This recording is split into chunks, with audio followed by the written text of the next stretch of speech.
దానికి కూడా ఒక మనసని, దానికి కూడా ఇష్టాలు ఉంటాయని.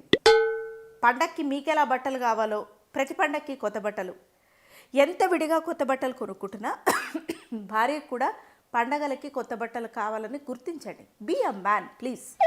ఇటు పండగలకి, అటు బర్త్డేకి, అటు మ్యారేజ్ యానివర్సరీకి తను ఎంత నెల కొనుక్కుంటుంది అని మీరు అనుకున్నా కొనివ్వండి, ఇనిషియేటివ్ తీసుకోండి, కనీసం అడగండి. Even if it is a working women, home maker ఎవరైనా పర్లేదు, ఉన్నాయా పండక్కి బట్టలు, శారీ అయితే బ్లౌజ్ కుట్టించుకున్నావా, ఇట్లాంటివి అడగండి. ఏదో మాట వరుస కాదు, వెళ్ళి ఇప్పించే ఉద్దేశంతో అడగండి. So she'll feel happy. అరే నేను ఒకరికి ఎవరికోసమైతే బతుకుతున్నానో వాళ్ళు రెస్పాన్సిబుల్గా ఫీల్ అవుతున్నారని అడగండి. ఉత్త పుణ్యానికి నువ్వు రోజు కొనుక్కుంటున్నావు కదా అందుకే పండగకుందని అనుకోవద్దు. ఒక blue jeans or black pant, 4 షర్ట్లు మీరు గడిపేస్తారు.